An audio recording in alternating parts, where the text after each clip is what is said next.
Hi friends, இன்றைக்கி எங்கள் அம்மா செஞ்ச உளுந்த வடை ரெசிபி தான் பார்க்க போகிறோம். ஃபர்ஸ்ட் வந்துட்டு 1 கப் உளுந்தை வந்து ஒரு 2-3 ஹவர்ஸ் வந்து ஊற வச்சுக்கிட்டாங்க. அதுக்கப்புறம் அதை வந்துட்டு மிக்ஸி ஜாரில் வந்து மாற்றிக்கணும். கொஞ்சம் கொஞ்சமாக வந்து பேட்சாக ஆட் பண்ணி நல்லா வந்து கொஞ்சமாக தண்ணி ஊற்றி அதை நல்லா பொங்கி வர்ற மாதிரி அரைக்கணும். பாருங்கள் எங்கள் அம்மா எப்படி அரைக்கிறாங்கன்னு. எப்படி அரைக்கணும் அப்படின்னா நல்லா வந்து முறையாக பொங்கி வரணும். நல்லா புஸ் புஸ்ன்னு வர அளவுக்கு நம்ம அரைக்கணும். மையாவும் அரைக்கணும். இப்போ பாருங்கள் எப்படி அரைச்சிருக்காங்கன்னு. இதோ இந்த பதத்துக்கு அரைச்சிங்கன்னா வடை வந்து செம்ம டேஸ்ட்டாக வரும்.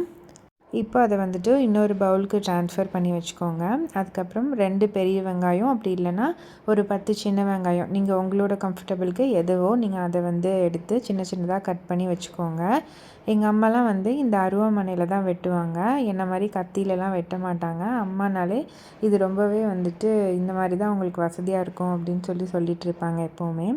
சரி, இப்போ வெங்காயம், அப்புறம் வந்துட்டு பச்சை மிளகாய், அதுக்கப்புறம் கருவேப்பிலை, 1 டீஸ்பூன் மிளகு, இது எல்லாமே எடுத்து வச்சுக்கோங்க. நாங்கள் வந்து குட்டி பசங்களுக்கு கொடுக்குறனால எங்கள் அம்மா ஒரே ஒரு பச்சை மிளகாய் தான் வச்சுருக்காங்க. நீங்கள் வந்து உங்களோட காரத்துக்கு ஏற்ற மாதிரி நீங்கள் வந்து ஆட் பண்ணிக்கோங்க. ஏன்னா மிளகும் போடுறனால உங்களுக்கு காரம் அதிகமாகிடும்.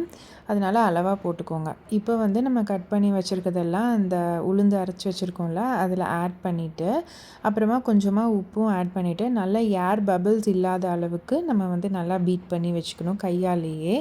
அதுக்கப்புறம் இன்னொரு கடாய் வச்சு நாங்கள் வந்து இன்றைக்கி கடலெண்ணெயில் தான் நாங்கள் பொரிக்க போகிறோம்.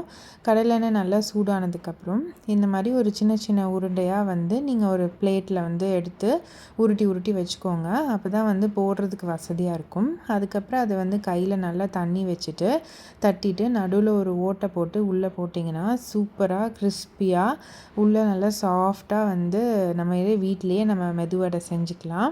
இது வந்து நாங்கள் சரஸ்வதி பூஜை அன்னைக்கு நான் அம்மா வீட்டில் இருக்கும்போது தான் அம்மா வந்து செஞ்சு கொடுத்தாங்க.